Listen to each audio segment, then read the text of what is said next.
Hey everybody, it's Bruce here with Traveling with Bruce. Welcome to my channel today. Thank you for following my videos, giving my video thumbs ups, and sending me comments, and considering to subscribe to Traveling with Bruce. Welcome one, welcome all.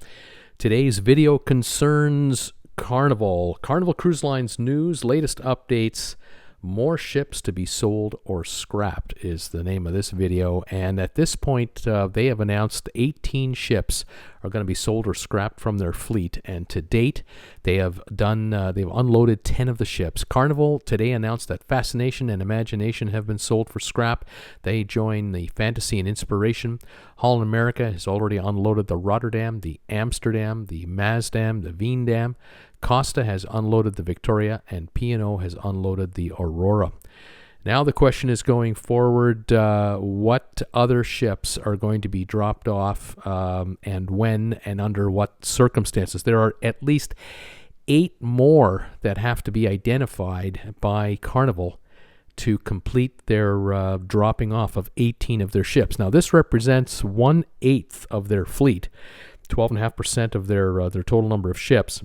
They claim that by doing this, that they will be a much more economic going concern going forward, because they're saying that the ships that they're letting go are the most inefficient vessels they have, the ones that seem to be in the repair dock much more often. Parts are getting harder to find for these older ships, and so on. So what I did was I went through a list of the fleet that Carnival has to find out which of the ships are the oldest ships in the fleet and which could theoretically be next to be let go. And you're looking here at pictures right now of the Elation, the Elation and the Ecstasy. These are fantasy class ships. They've been in service now, in the case of the 1991 Ecstasy, almost 30 years. The Elation has been in service since 1998. Both of these ships handle about 2,000 to 2,100 passengers. And the issue with these ships is that their inside room count and ocean view room counts are about 1,000 to 1,100 cabins, where their balcony rooms are between 100 and 200 each.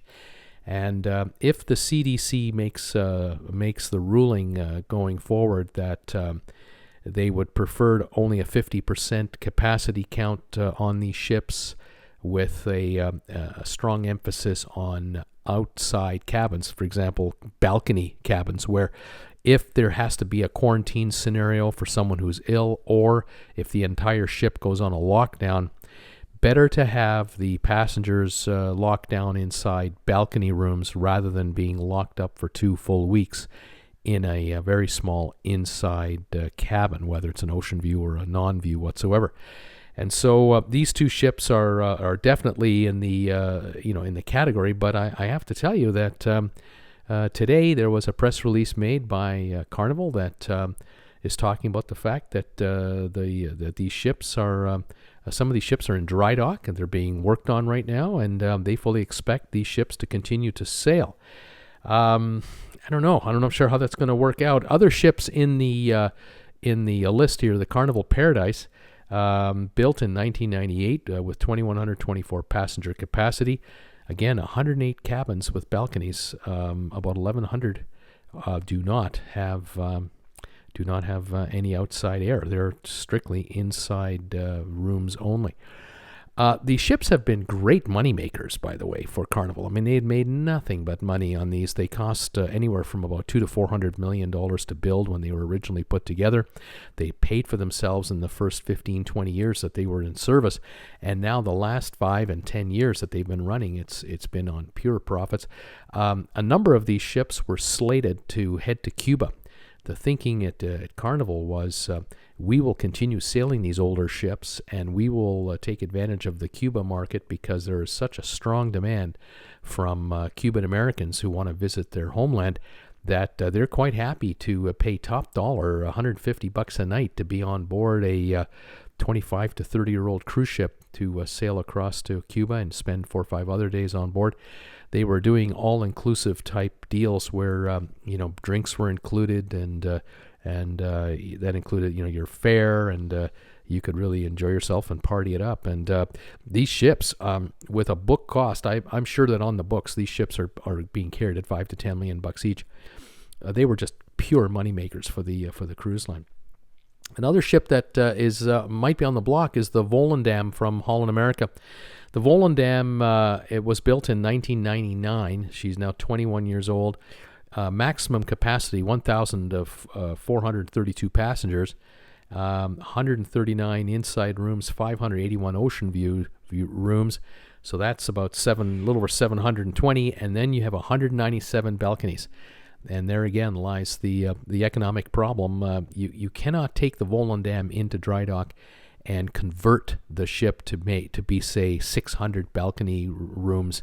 From 197, you're talking about a $200 million redo on a ship that's worth $10 million right now. It's just not feasible. Now, when this ship is full, believe me, when this ship is fully booked and there are 1,400 plus people on it, this ship makes money.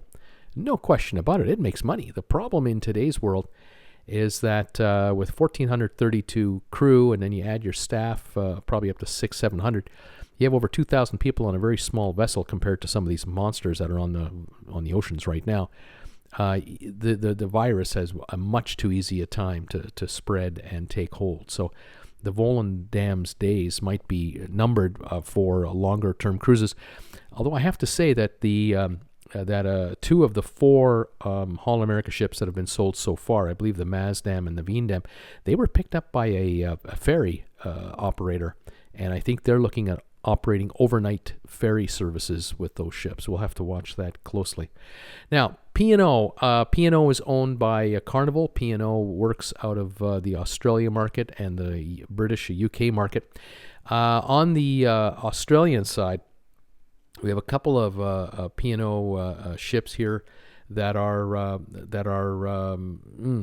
the edge. We're talking here about vessels like the Pacific Princess, the Sea Princess, the Sun Princess. These are P&O/Princess ships. And because in the last month now, virtually all cruise lines have officially canceled sailings in and around Australia and New Zealand, all of the ships that Carnival has, Royal Caribbean, and anyone else that was going to service the Australian market, those ships now are basically docked just offshore in near Singapore. They're going to be used as transport ships to move crew between Asia and their ultimate ships where they're going to be sailing on. But these ships are, after they are used for that purpose, their futures might be limited. To kind of give you an idea, the Sun Princess was built in 1995, the Sea Princess in 1998, the Pacific Princess in 1999. So we're dealing with a 21 to a 25-year-old ships.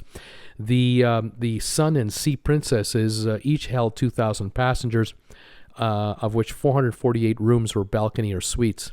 And so that really is about 900 people out of 2,000. The remaining rooms, over 970, were inside rooms or ocean view rooms.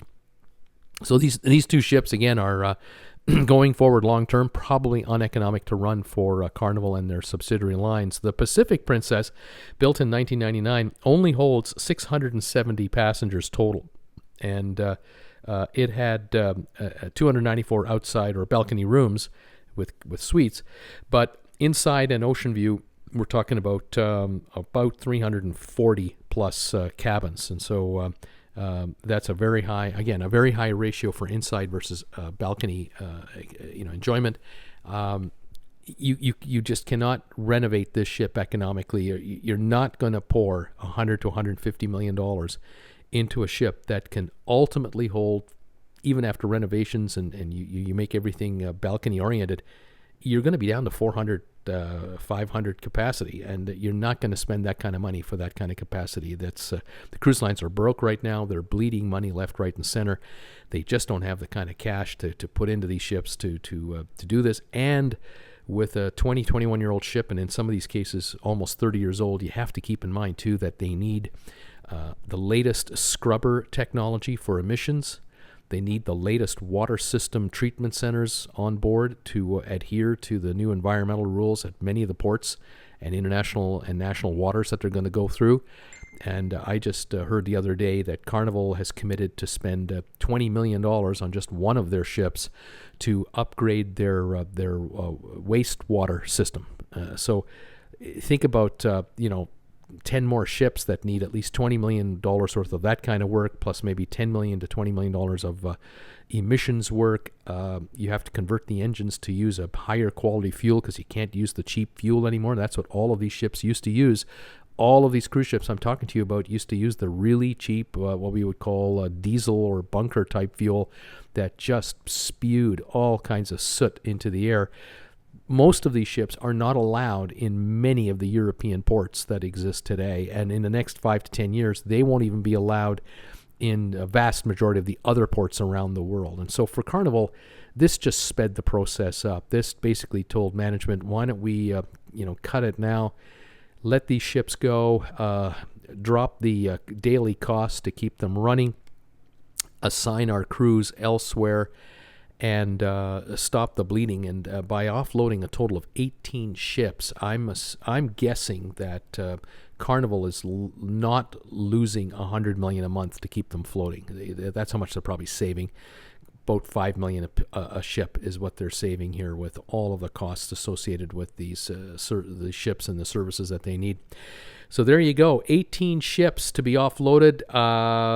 As I said, the ecstasy, the sensation, the elation, the paradise, the Volendam, the Sun Princess, Sea Princess, Grand Pacific Princess, and there are others that are 15 to 20 years old that might also be candidates for being cut. Carnival has to identify 8 more to get up to 18, and the first 5 or 10 were easy to do because they're long in the tooth, but the next 8, there could be some cuts that might really affect the morale of the employees, of the staffs, and those of us who've sailed on these ships. Many memories that we've had over the years on some of these vessels. No more memories to be had. Anyway, there you go, folks. Thank you for joining me today. Let me know your thoughts. Send me a comment. Please consider giving the video a thumbs up if you like it, and consider subscribing to Traveling with Bruce. We'll talk to you next time, everybody. Bye for now.